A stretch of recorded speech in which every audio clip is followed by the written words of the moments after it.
Okay. Today, we have television shows that allow a lot more to be seen and heard on national television than back in the day. For example, a lot of words you should not use in everyday conversation are not censored or bleeped out. Some things you see in real life are too inappropriate to show on television. The 1950s was a more innocent era, meaning television from back in the day was a little more conservative than today. Although I never paid close enough attention to notice until now, television shows were very much affected by censorship laws. My name is Guzman, and I will talk to you all about censorship laws in the 1950s that affected one certain show that I am a very big fan of. To the surprise of many people, I am a huge fan of the show I Love Lucy. Its first episode aired in 1951 and its last episode in 1957. The 1950s is described as an innocent, boring era, which in my opinion is very different from today. You see unbelievable things on television.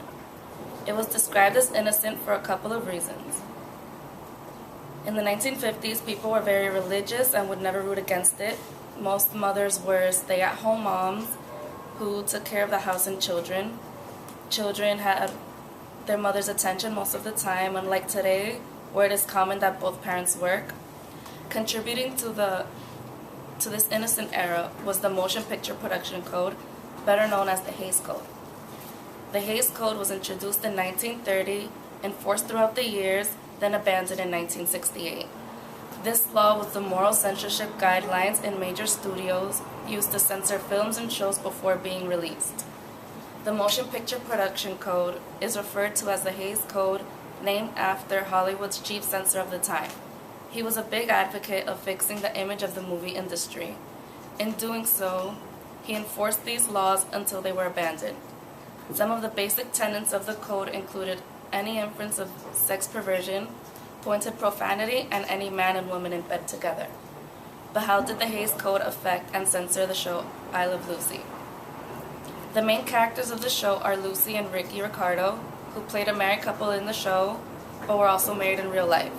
According to Museum.tv, stating facts about the Hays Code affecting I Love Lucy, the couple slept on 2 separate twin beds.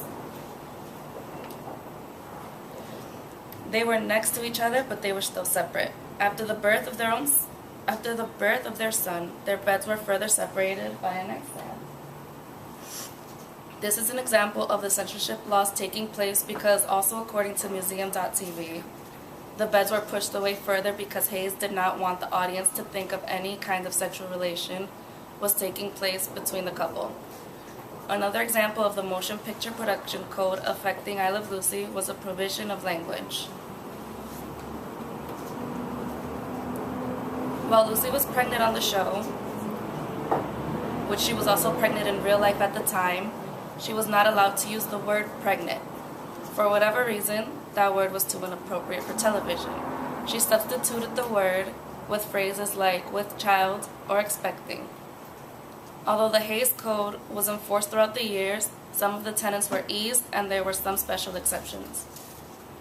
There was an exception for couples who were to be seen on the same bed. If the couple who was married on the show was also married in real life, like in Ricky and Lucy's case, they were allowed to be seen on the same bed. One of the two, though, had to be making contact with the floor at all times. For example, if they were to be having a conversation in bed, either Lucy or Ricky would have to have at least 1 foot on the floor in the duration of the conversation, or while they were on the same bed. Since the Hays Code was abandoned in 1968, these rules applied to I Love Lucy throughout its whole show time. The only difference I noticed from I Love Lucy and any modern day show was its color. Later on, I noticed that Lucy and Ricky slept on 2 separate beds, and then I started to wonder why.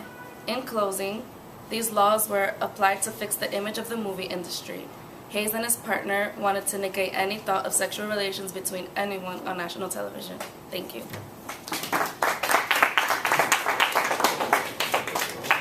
Thank you.